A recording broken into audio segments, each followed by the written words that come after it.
Well, Kirby Smart's pretty good Yes, he is. coaching. Well, I mean, now that, when you consider that Saban's gone, I think the only coaches to have won national championships that are currently coaching, you got Dabo, you've got Kirby. In fact, I think that might be it. So, people were asking the question of who kind of fills the vacuum of Nick Saban. Well, it's Kirby Smart.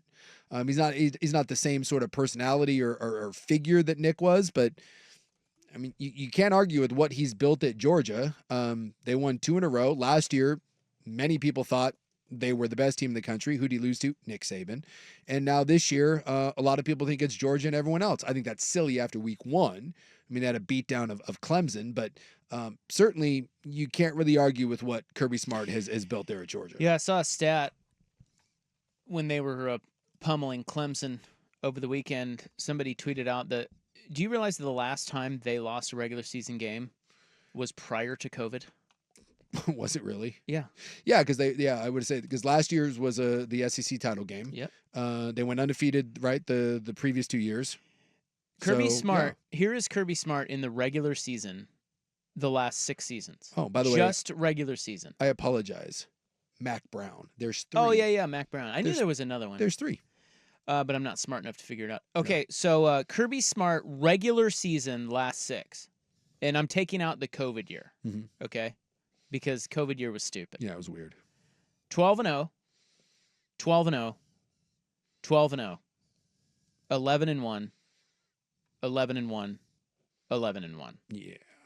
He's lost 3 games in 6 years if you take out COVID. That's and how many of those are to Saban? Yeah, that's a good question. I don't know. But their last regular season loss, sans COVID, was 2019 in 2 overtimes to South Carolina.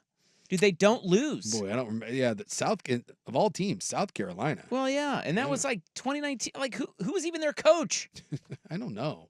I don't know who 2019 South Carolina coach? Go. I'm trying to think of who would have been at Muschamp, right? Muschamp. Spurrier was long gone by then. I don't know. I'll look it up for you. Well, no, I'm on it. Okay. But I bet it's possible. I it's think Muschamp. it's Muschamp. Yeah, it could be. What year? 2019? 2019. Yeah. Yeah, Will Muschamp. Yeah, so you have to go all the way back. Yeah, to 2016, his first year where they went 8-5, and after that, And they're kind of pissed off this year because of what happened last year. Yeah, and they have every right to be, right? They lost 1 game. It was in the SEC title game, and that kept them out of the playoff. I mean, and they probably would have won the damn tournament. Most people think. I mean, it would have been interesting to see, Michigan and them, butt heads. But yeah, Georgia is the gold standard now. Doesn't mean that he's going to go on and win, 5-6, championships and replace Nick Saban, but clearly right now there is a pecking order in college football, and it lines up behind Kirby Smart in Georgia. And, it's like you see what happened in Michigan, right? Like Michigan put together 2 good years in a row and then got over the hump, win a national title. And then Harbaugh leaves, takes coordinators with him. A bunch of guys go to the NFL. And I'm not saying Michigan won't be good this year, but from what we saw in week 1 and expectations, Michigan's not winning a national title anytime soon.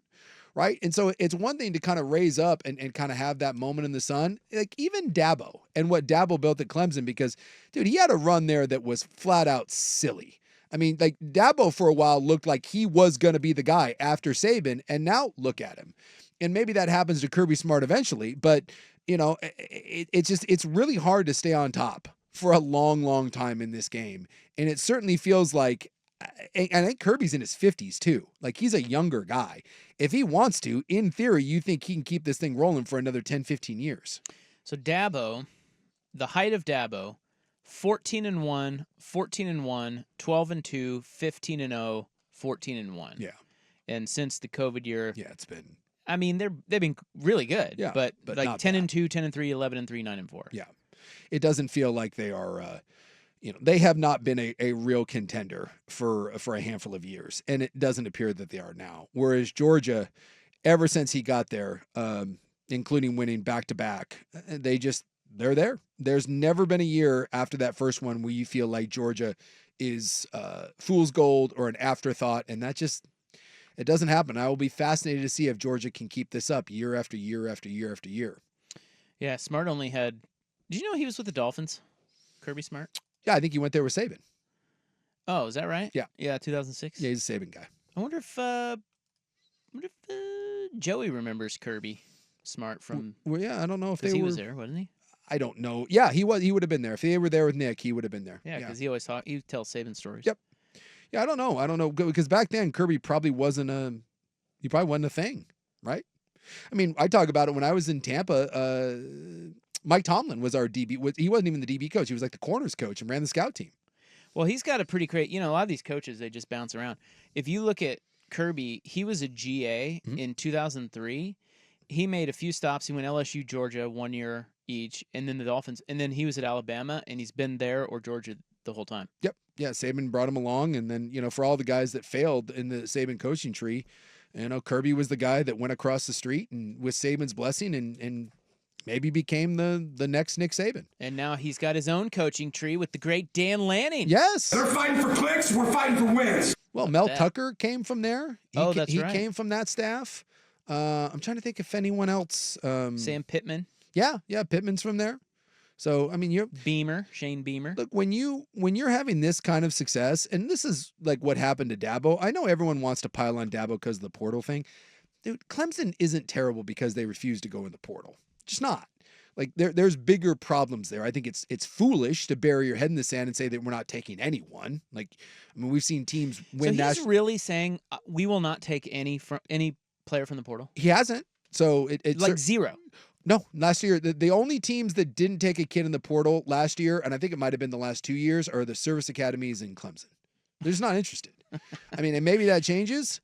And like I said, I think sometimes we overvalue the portal. Like, you still need to be able to recruit, and Clemson recruits at a high level. So, but I think that's an easy that's an easy thing to point to at Clemson to be like, oh, you suck because the portal. No, that's not the reason why Clemson has fallen off. There's other things. But the biggest one for me, and this is the greatness of Saban, and we'll find out if it's the greatness of Kirby Smart, is when Clemson got to the mountaintop, what happened to their coaches? They started getting picked off. And, Venables and Chad Morris and these guys, they all go elsewhere because when you're winning national titles and you're a young guy and you can recruit, see Dan Lanning, right? You get plucked for another job.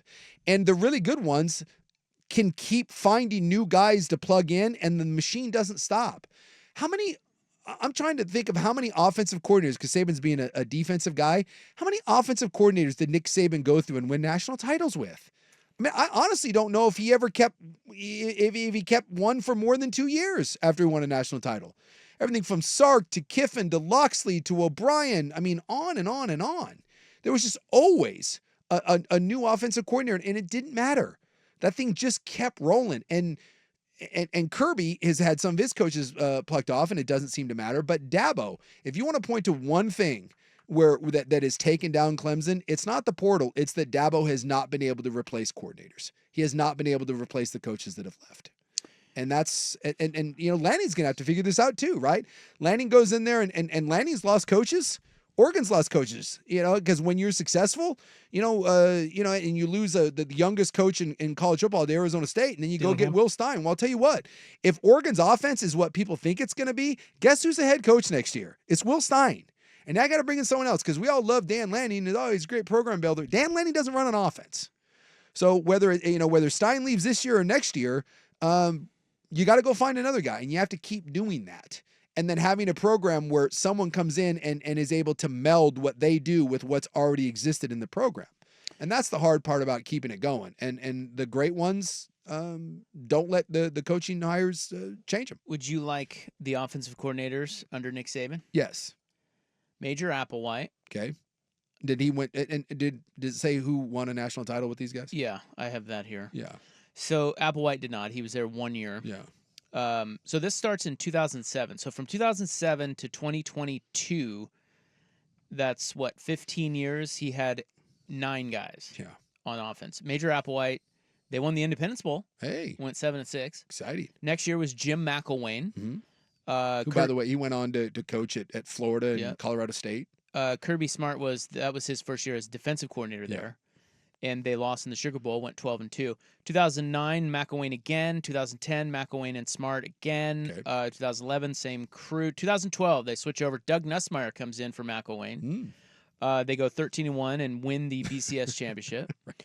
2013, Nussmeier again before he leaves. Kirby Smart still there on defense. 2014, Lane Kiffin, Kirby Smart. They had 2 years together and won the college football championship in 2015. And the second year was the one that he bailed for the national title game. Sark came in, and a lot of people think that's one of the reasons why they lost, is Lane left before the championship. Well, that was the third year. Oh, that was the third year. Yeah, and that was 2016. They lost in the title game. And Jeremy Pruitt, who was the Tennessee head coach, he was their first-year defensive coordinator, took over for Kirby Smart when he went to Georgia. So then, in 2017, I don't know how many people know this, the offensive coordinator at Alabama was Brian Dable. Oh, I forget about Dable. Dable was there. Yeah. And he's now, of course, the head coach of the New York Giants. They won the college football playoff that year.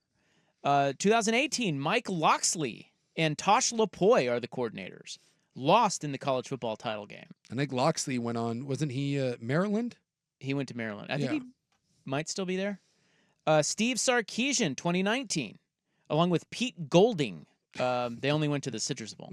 Sark was there for a second year, then Bill O'Brien took over. So those are the 9 offensive coordinators that Nick Saban had. And they just kept it rolling. Kept winning championships. Kept winning championships. Sark won a championship.